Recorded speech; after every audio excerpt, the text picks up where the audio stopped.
سيد المرسلين وعلى آله وصحابه المطهرين أما بعد فأعوذ بالله من الشيطان الرجيم بسم الله الرحمن الرحيم إنما يريد الله ليذهب عنكم الرجس أهل البيت ويطهركم تطهيرا صدق الله العظيم.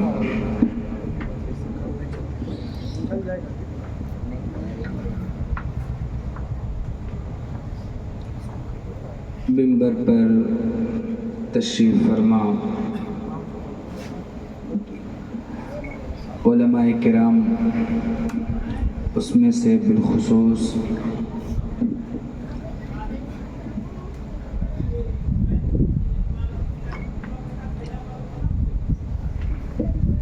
آل رسول سید عاصم صاحب اور حضرت مولانا مفتی اظہر شمشی صاحب بھی تشریف فرما ہیں. ہماری اور آپ کی خوش نصیبی ہے کہ ایک ساتھ آج اس منبر پہ حضور شیخ الاسلام کے دو خلیفہ موجود ہیں.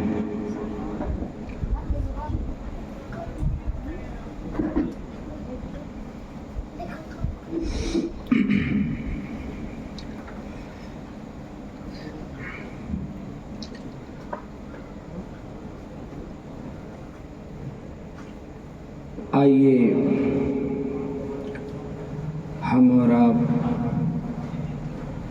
اپنے اور تمام کائنات کے مرکز عقیدت حضور رحمت للعالمین شفیع المذنبین رسول غرامی وقار محبوب پروردگار دونوں عالم کے مالک و مختار حضور پنور محمد الرسول اللہ صلی اللہ تعالی علیہ وآلہ وسلم کے دربار ناز میں درود پاک کا نذرانہ پیش فرمائیں.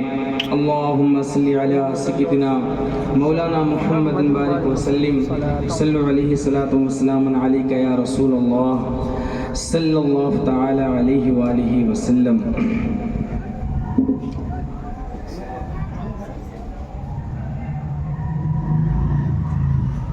اٹھا دو پردہ دکھا دو چہرہ کہ نور باری حجاب میں ہے. اٹھا دو پردہ دکھا دو چہرہ کہ نور باری حجاب میں ہے. زمانہ تاریک ہو رہا ہے مہر کب سے نقاب میں ہے. کھڑے ہیں منکر نکیر سر پر نہ کوئی حامی نہ کوئی یاور. کھڑے ہیں منکر نکیر سر پر نہ کوئی حامی نہ کوئی یاور. بتا دو آ کر شفیع محشر کی سخت مشکل جواب میں ہے. خدائے قہار ہے غضب پر کھلے ہیں بدکاریوں کے دفتر. بچا لو آ کر شفیع محشر تمہارا بندہ عذاب میں ہے. آقا علیہ الصلوۃ والسلام کے پیارے دیوانوں، آج کی محفل ذکر اہل بیت اطہار کے نام پر سجائی گئی ہے. دیکھیں جس طرح سے آپ لوگ خاموشی کا مظاہرہ کر رہے، ایسا لگتا ہے کہ آپ لوگ ایسی محفل میں بیٹھے ہیں کہ بالکل خاموش، نہ کوئی اشعار کے جواب. آپ لوگوں نے ماشاءاللہ محفل تو سجائی ہے اہل بیت کے نام پر. ابھی اس سے پہلے برکاتی صاحب نے بڑے اچھے اشعار پڑھے. تو اہل بیت کے نام پر محفل سجا کر اور اہل بیت اطہار کے نام پر آپ کی زبانیں خاموش ہیں، اس کو کیا سمجھا جائے؟ بھائی اہل بیت اطہار کے محفل میں زندہ دلی کے ساتھ بیٹھا جاتا ہے. دل کو مطمئن کر کے اور دل کو اہل بیت اطہار کی محبت میں بالکل شرابور کر کے بیٹھا جاتا ہے. ابھی ماشاءاللہ آپ لوگوں نے مفتی صاحب سے بڑے اچھے انداز میں خطاب ملاحظہ فرمایا، آپ لوگوں نے سنا۔ مولا پروردگار ہمارے مفتی صاحب کے علم میں اور برکت عطا فرمائے۔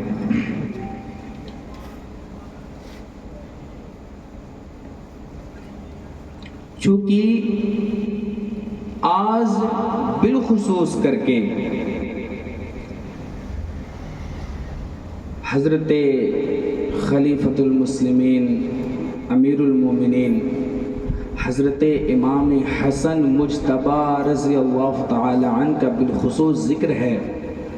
دیکھیں، آج تک میں نے جب سے تعلیم حاصل کری اور مدرسے سے لے کر کے استاد کے ساتھ پہلے تو استاد کے ساتھ ہی آنا جانا ہوتا تھا، محفلوں میں، جلسوں میں، میلاد شریف میں، درسگاہ میں، مگر میں نے اتنے پروگرام میں آنا جانا ہوا، ملاقات ہوئی، حاضری ہوئی، مگر ایسا لگتا ہے کہ ذکر امام حسن پاک پردہ خفا میں ہے، کہ لگتا ہی نہیں ہے کہ ہاں جو پنجتن پاک کا ہم نعرہ لگاتے ہیں اس میں سے ایک ایسے نور کو ہم لوگ سراپا بھول بیٹھے ہیں۔ مثال کے طور پہ دیکھیں، حضور نے ارشاد فرمایا کہ اول ما خلق اللہ نوری، اللہ رب العزت نے سب سے پہلے میرے نور کو پیدا کیا۔ حضور نے ارشاد فرمایا نا کہ اللہ رب العزت نے سب سے پہلے میرے نور کو پیدا کیا، پھر اللہ رب العزت نے اس نور کے جھلک سے پوری کائنات کو پیدا کیا۔ اب آپ اندازہ لگائیں کہ کائنات میں زمین بھی آتی ہے، آسمان بھی آتا ہے، چرند پرند، پیڑ پہاڑ، ندیاں، پودے، سب کچھ آتا ہے، یہاں تک کہ اللہ رب العزت کا عرش بھی آتا ہے، کرسی بھی آتی ہے، لوح و قلم بھی آتا ہے۔ جب میں نے پڑھا نا کہ اول ما خلق اللہ نوری، اللہ رب العزت نے سب سے پہلے حضور کے نور کو پیدا کیا، حضور فرماتے ہیں پھر اللہ رب العزت نے میرے نور کے ہلکی سی جھلک میں پورے کائنات کو پیدا کیا، تو جب میری نگاہ اللہ رب العزت کے عرش پر پہنچی اور جب میں نے اس کو حدیث مبارکہ میں دیکھا تو پتا چلا اللہ رب العزت کا عرش اتنا بڑا ہے کہ اگر پوری دنیا کو سمیٹ کر کے عرش پر رکھ دیا جائے تو ایسا لگے گا جیسے کسی بہت بڑے میدان میں چابی کا ایک چھوٹا سا چھلا رکھا ہوا ہے۔ اب آپ اندازہ لگائیں کہ اللہ رب العزت کا عرش کتنا بڑا ہے اور اس پر اللہ رب العزت کی کرسی رکھی ہوئی ہے، جس کا ذکر قرآن مقدس کے سب سے بڑی آیت کریمہ میں کیا گیا، جسے آیت الکرسی کہا جاتا ہے۔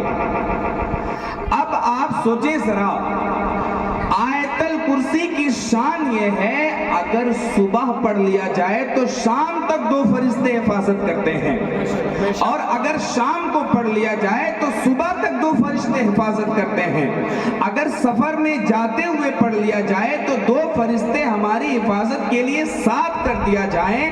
آپ اندازہ لگائیں جس آیت میں صرف کرسی کا ذکر آیا ہے اس کی شان کی انتہا ہی نہیں ہے، پھر اللہ رب العزت کے کرسی کے شان کا عالم کیا ہوگا؟ سبحان اللہ، سبحان اللہ۔ پھر اللہ رب العزت نے لوح کو پیدا کیا حضور کے نور کی جھلک سے، جس پہ ہم لوگوں کے احوال لکھے جائیں گے۔ پھر اللہ رب العزت نے قلم کو پیدا کیا اور اس قلم کی اللہ رب العزت نے قرآن مقدس میں قسم اٹھائی، نون والقلم وما یسطرون۔ اب آپ اندازہ لگائیں کہ حضور فرماتے ہیں کہ اول ما خلق اللہ نوری، اللہ رب العزت نے سب سے پہلے میرے نور کو پیدا کیا، پھر اللہ رب العزت نے میرے نور کی ہلکی سی جھلک میں پورے کائنات کو پیدا کیا، تو پتہ یہ چلا کہ نور کی ہلکی سی جھلک میں جو پیدا ہوں انہیں عرش کہتے ہیں، کرسی کہتے ہیں، لوح و قلم کہتے ہیں۔ آپ ذرا ملاحظہ فرمائیں، اپنے ذہن کو ذرا سا توجہ میں لائیں کہ ہلکی سی نور کے جھلک میں جو پیدا کیا جائے اس کے شان کا کوئی انتہا ہی نہیں ہے۔ ہلکی سی نور کی جھلک میں جو پیدا کیا جائے اسے عرش کہا جاتا ہے، کرسی اور لوح و قلم کہا جاتا ہے۔ اس نور کے نور سے جو پیدا کیا جائے اسے علی، فاطمہ، حسن اور حسین کہا جاتا ہے۔ سبحان اللہ، سبحان اللہ۔ اندازہ تو لگائیں کہ جو نور کی جھلک سے پیدا ہوئی اس کی شان کی تو انتہا ہی نہیں ہے، تو جو اس نور کے نور سے پیدا کیے گئے ہیں ان کا مرتبہ، ان کا مقام، ان کی شان کہاں سے لاؤ گے؟ اندازہ تو کریں۔ اور بالخصوص اسی نور میں سے ایک نور ایسا ہے جسے نواز رسول، اولاد علی کے کچھاڑ کا وہ شیر، حضرت فاطمہ الزہرا کے چمن کا وہ پھول، جسے حضرت امام حسن مجتبی رضی اللہ تعالی عنہ کہا جاتا ہے۔ مگر اس دور میں آپ دیکھیں، ابھی جب محرم شریف کا چاند آسمان پر نظر آیا تو ایک محرم شریف سے لے کر 10 یا 20 سفر تک لگاتار ہماری محفلوں میں امام حسین پاک کا ذکر ہوتا رہا ہے۔ سنیوں کے بچے بچے کے زبان پر کربلا کا وہ ذکر بالکل کھلی کتاب کی طرح سے رٹا دیا گیا، پڑھا دیا گیا۔ آپ اندازہ تو لگائیں کہ اتنے لمبے عرصے سے امام علی مقام پر ہم لوگوں کی جانیں قربان، تو اندازہ تو لگائیں کہ سنیوں کا بچہ بچہ ایک محرم سے لے کر کے 20 یا 25 سفر تک لگاتار امام علی مقام کا بچپن بیان کیا جا رہا ہے، امام علی مقام کی جوانی بیان کی جا رہی ہے، امام علی مقام کی ولادت بیان کی جا رہی ہے، امام حسین کی شہادت بیان کی جا رہی ہے، امام حسین پاک کا کربلا کے طرف جانا، کربلا میں شہید ہونا، کربلا کے میدان میں امتحان گاہ میں شامل ہونا، سب بیان کیا جاتا ہے۔ مگر اگر آج میں کچھ بھی بیان نہ کروں، اگر آج میں آپ لوگوں کو کچھ بھی پڑھ کے نہ سناؤں، تو آپ لوگوں کو یہ اندازہ ہونا چاہیے کہ جس امام حسین کی شان کا عالم یہ ہے کہ امام حسین کی شخصیت میں عشق ہے، امام حسین کی شخصیت میں انقلاب ہے، امام حسین نے اسلام کو ایک نئی زندگی عطا کی ہے، امام حسین کی شخصیت رسول پاک کی سیرت کا ایک آئینہ ہے۔ تو اس حسین پاک کو جب ہم حسن پاک کے بارگاہ میں دیکھتے ہیں تو ایک خادم کے حیثیت سے دیکھتے ہیں، تو پتہ یہ چلا جب حضرت حسین خادم کے شان کی عالم یہ ہے تو حضرت امام حسن پاک کے شان کا عالم کیا ہوگا؟ سبحان اللہ، سبحان اللہ۔ اب آپ کہیں گے کہ میں نے خادم کہا، اگر آپ حضرت امام حسن پاک کا سفر حج پڑھ لیں تو آپ لوگوں کو پتہ چلے کہ جب حضرت امام حسن سفر حج پہ تشریف لے گئے تو آپ چونکہ پیدل حج کیا کرتے تھے، پیدل جو ہے حج کے سفر پہ جایا کرتے تھے، اس وقت آپ کے ساتھ دو شخصیت ہمیشہ موجود رہا کرتی تھی۔ اس میں سے پہلی شخصیت حضرت امام حسین رضی اللہ تعالیٰ عنہ کی ذات ہے، اور دوسرے شخص جو آپ کے ساتھ موجود رہتے تھے انہیں حضرت عبداللہ ابن جعفر طیار کہا جاتا ہے۔ اچھا، یہ حضرت عبداللہ ابن جعفر طیار کون ہیں؟ حضرت سیدہ زینب کے شوہر ہیں یہ، اور مدینہ منورہ میں آپ کی گنتی جو ہے بہت بڑے رئیس اور مالداروں میں آیا کرتی تھی۔ تو جب حضرت امام حسن پاک سفر حج پر نکلے اور آپ سفر حج پر جا رہے تھے تو امام علی مقام حضرت امام حسین اور حضرت عبداللہ ابن جعفر طیار دونوں لوگ اس میں موجود تھے. تو اب یہاں پہ مورخین لکھنے کے لیے حیران ہے کہ حضرت امام حسین پاک اتنا ادب کیا کرتے تھے حسن پاک کا کہ جب حضرت امام حسن آگے چلتے تھے تو حضرت امام حسین نہ تو ان کے آگے چلتے تھے, نہ تو ان کے برابر چلتے تھے, نہ تو ان کے ساتھ چلتے تھے, بلکہ ان کے پیچھے پیچھے چلتے تھے اور لوگوں کو شان حسن بتا رہے تھے. اور جب انہیں بلانا ہوتا تو بھائی کہہ کے نہیں بلاتے بلکہ امامی کہہ کر کے بلاتے. اب آپ اندازہ لگائیں, امام حسین جسے اپنا امام کہیں اس حسن پاک کے شان کا عالم کیا ہوگا. اندازہ تو لگائیں کہ حضرت امام حسین حضرت حسن پاک کو میرا امام کہہ کر کے بلایا کرتے تھے. اور آج تو اس طرح سے حسن پاک کے ذکر کو خدا جانے کیا معاملات ہے, کیا مسئلہ ہے کہ اتنے سارے میلاد میں, جلسے میں ہر جگہ حاضری ہوتی ہے, مگر حسن پاک کے ذکر کو اس شان سے نہیں بیان کیا جاتا جس شان سے ان کا ذکر ہونا چاہیے. اس عظمت کے ساتھ ان کے نام کو نہیں بیان کیا جاتا جس عظمت کے ساتھ ان کا نام لیا جانا چاہیے. اور اب چونکہ یہ نور جو اس دنیا میں تشریف آئے کیسے, دیکھیں ذرا.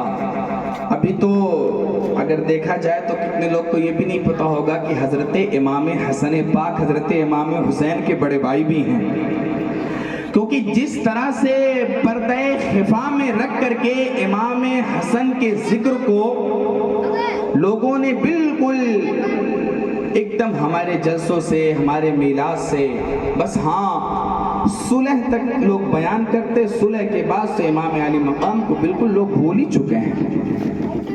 آج پہلی بار جو ہے کسی نے یہ کہہ کے بلایا کہ امام علی مقام حضرت امام حسن کا بھی ذکر ہوتا ہے. آپ اندازہ تو لگائیں کہ یہ نور اس دنیا میں آیا کیسے. رسول اللہ کے بارگاہ میں حضرت عمر فاروق حاضر آئے, بولے یا رسول اللہ فاطمہ کے لیے رشتہ لایا ہوں. حضور فرماتے ہیں وہی الہی کا انتظار ہو رہا ہے. اب جو ہے مولا علی آئے, انہوں نے کہا یا رسول اللہ فاطمہ کے لیے رشتہ.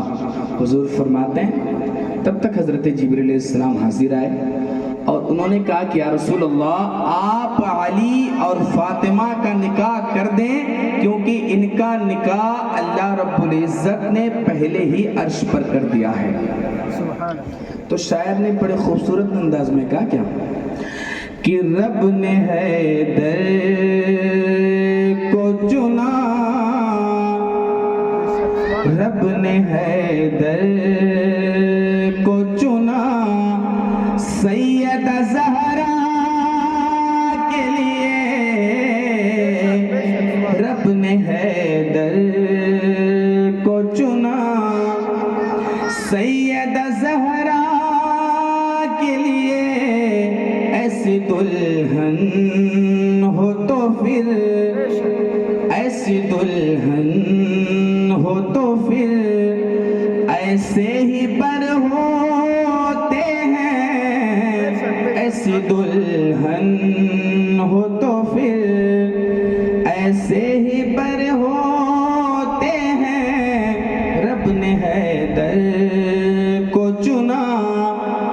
مولا علی کا نکاح ہوا, یہ دو نور آپس میں جب ملے, انہیں نور میں نہیں کہہ رہا, اعلیٰ حضرت امام احمد رضا خان اپنے اشعار میں فرما کر گئے کہ نور بنتے نور زوجے نور ام نور نور. فرماتے ہیں کہ نور کی بیٹی, نور کی زوجہ زوجہ، خود نور، نور ام نور، نور دو نوروں کی ماں، نور مطلقی کنیز واللار لہنا نور کا۔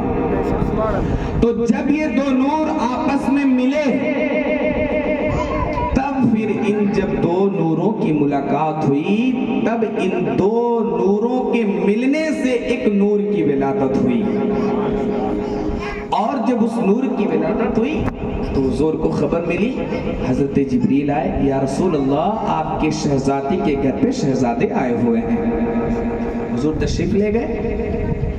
عام روایتیں ہیں، دیکھیں جو روایت حضرت امام حسن مجتبیٰ کے لیے ملتی اکثر وہ روایت حضرت امام حسین کے لیے بھی ملتی ہیں۔ تو کبھی کبھی میرا دل کھنچتا ہے کہ میں وہ روایتیں بھی بیان کروں، مگر وقت بھی کم ہے، اور آج تو ذکر حسن ہے نا، تو مولا پروردگار اس محفل کو بھی حسن کر دے۔ سبحان اللہ، سبحان اللہ۔ مولا ہم لوگوں کو بھی، آپ کو بھی اور مجھے بھی حسن کر دے۔ مولا ہمارے علماء کے جماعت کو بھی حسن کر دے۔ مولا پروردگار ہم لوگوں کا خاتمہ بھی حسن کر دے۔ مولا پروردگار ہم لوگوں کا حشر و نشر بھی حسن کر دے۔ اور کیوں نہ، حسن کا مطلب ہوتا ہے اچھا۔ دیکھیں ذرا، اس سے پہلے کسی کا نام بھی نہیں رکھا گیا حسن، کیوں؟ وجہ ہے نا کہ اگر حسن کے جیسا کوئی ہو تب تو حسن نام رکھا جائے گا، اگر حسین کے جیسا کوئی ہو تب تو حسین نام رکھا جائے گا۔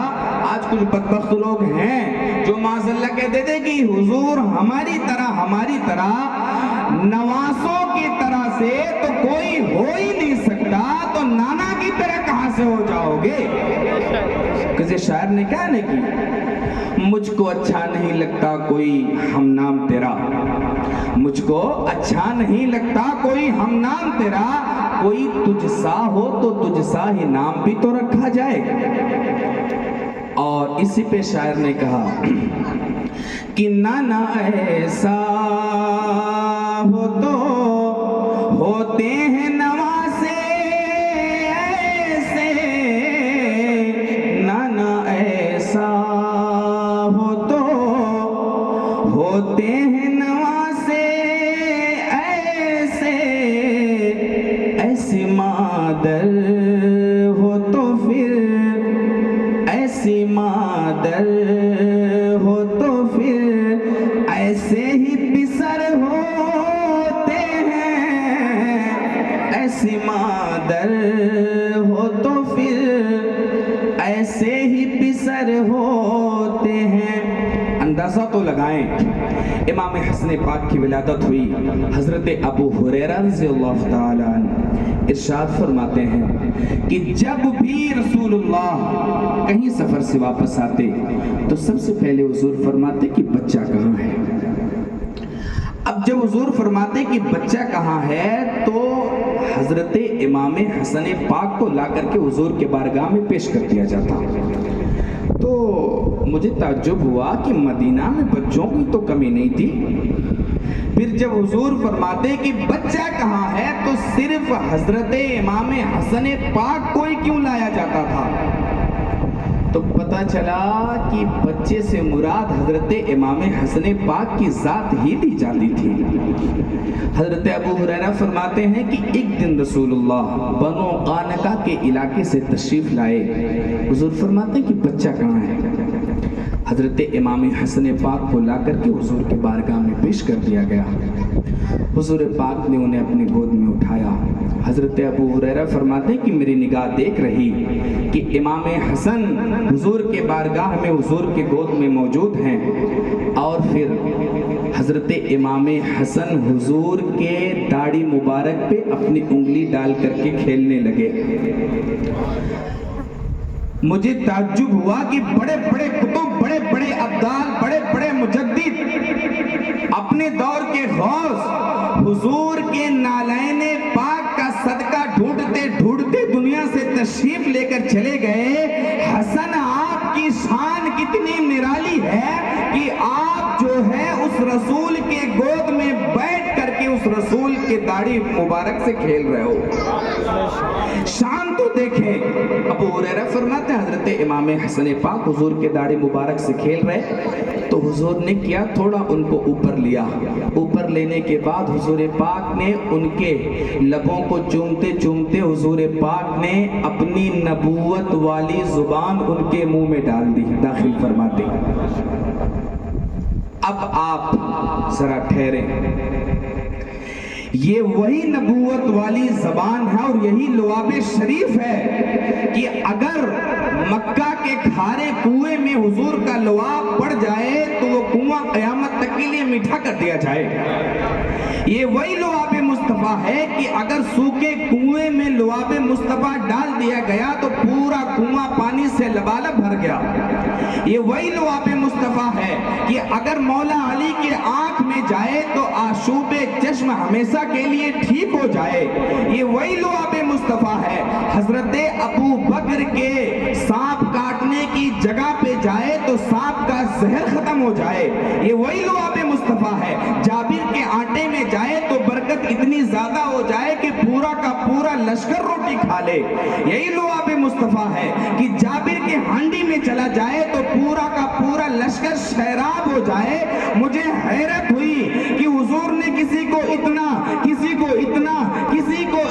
دیا, جس کو جتنا چاہیے تھا اتنا دیا, مگر جب شہزادوں کی باری آئی تو حضور نے مقدار نہیں دیکھی بلکہ حضور نے شہزادوں کے منہ میں پوری کی پوری نبوت والی زبان ہی داخل فرما دی. سبحان اللہ, بے شک حق ہے. اندازہ تو لگائیں. اب آگے روایت پڑھنے سے پہلے حضور فرماتے ہیں کہ حضور نے, حضرت ابو ہریرہ فرماتے ہیں کہ حضور نے اپنے چہرے کو آسمان کی طرف اٹھایا اور حضرت امام حسن پاک کے گال کو حضور نے پکڑا. حضور فرماتے ہیں کہ مولا میں اس سے محبت کرتا ہوں. اب یہیں پہ ذرا سا رکوں گا. حضرت استاد زمن حضرت امام حسن رضا بریلوی کا اشعار پہ سنتے چلیے. آپ فرماتے ہیں کہ اللہ کا محبوب بنے جو تمہیں چاہے. اللہ کا محبوب بنے جو تمہیں چاہے, اس کا تو بیان ہی نہیں جسے تم چاہو. مثال کے طور پہ عبد القادر جیلانی مصطفیٰ کو چاہتے ہیں, اس وجہ سے غوث اعظم عبد القادر جیلانی ہو گئے. خواجہ معین الدین چشتی مصطفیٰ کو چاہتے ہیں, اس وجہ سے غریب نواز ہیں. حضرت مخدوم اشرف سمنہ حضور کو چاہتے ہیں, اس وجہ سے اپنے زمانے کے غوث العظم ہیں.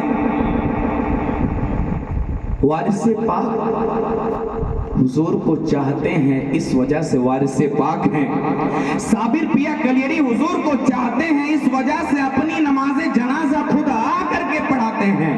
اب آپ اندازہ تو لگائیں کہ یہ حضور کے چاہنے والوں کی لسٹ ہے. تو حضرت حسن رضا بریلوی کہتے ہیں کہ جو اللہ کا محبوب بنے جو تمہیں چاہے, اس کی تو انتہا ہی نہیں جسے تم چاہو. اب آپ سوچیں ذرا, اس حسن پاک کی شان کا عالم کیا ہوگا جس کے لیے حضور فرماتے ہیں کہ مولا میں اس سے محبت کرتا ہوں. اور پھر حضرت ابو ہریرہ ارشاد فرماتے ہیں کہ حضور نے ارشاد فرمایا کہ مولا میں اس سے محبت کرتا ہوں, تو بھی اس سے محبت فرما. پھر حضور فرماتے ہیں کہ مولا جو اس سے محبت فرمائے تو اس سے بھی محبت فرما. اندازہ تو لگائیں کہ حضور ہم لوگوں کے لیے جنت میں جانے کا راستہ کس طرح سے صاف کرتے ہوئے جا رہے ہیں. حضور فرماتے ہیں کہ مولا میں اس سے محبت کرتا ہوں، تو بھی اس سے محبت فرما، جو اس سے محبت فرمائے تو اس سے بھی محبت فرما۔ وہ ذات حضرت امام حسن پاک کی ہے، وہ حضرت امام حسن پاک کہ ایک دن نہ مدینہ منورہ شریف میں حضور ان کو اپنے کندھ مبارک پر کر کے ٹہل رہے تھے۔ پورا مدینہ دیکھ رہا کہ نبوت والی کندھوں پر امام حسن پاک جلوہ افروز ہیں۔ پورا مدینہ جہاں جہاں سے حضور گزر رہے لوگ جو ہے رشک کر رہے ہیں، یار کیا شان ہے امام حسن پاک کی۔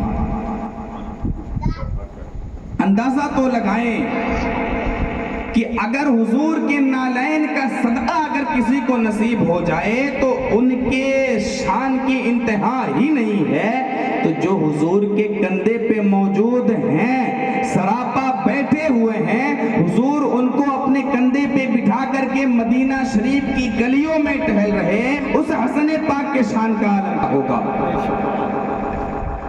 اندازہ تو لگائیں، حضور ٹہل رہے تو صحابی رسول ملے، انہوں نے کہا کتنی اچھی سواری ہے، انہوں نے کہا کتنی اچھی سواری ہے۔ اب حضور کا جواب سنیے، حضور فرماتے ہیں کہ سواری ہے، ارے یہ دیکھو نا کہ سوار کتنا اچھا ہے۔ سواری تو ٹھیک ہے، یہ بھی تو دیکھو ذرا سوار کتنا اچھا ہے۔ وہ حسن پاک ولادت ہوئی اور حضرت امام حسین کی بھی ولادت ہوئی، دھیرے دھیرے زندگی مبارک گزرتی گئی۔ تو رسول اللہ کا یہ ایک عادت کریمہ تھی، جب بھی میرے حضور اکثر جب حضور شہزادوں کی ولادت کے بعد حضرت فاطمہ الزہرا کے حجرے میں تشریف لے جاتے تو حضور سب سے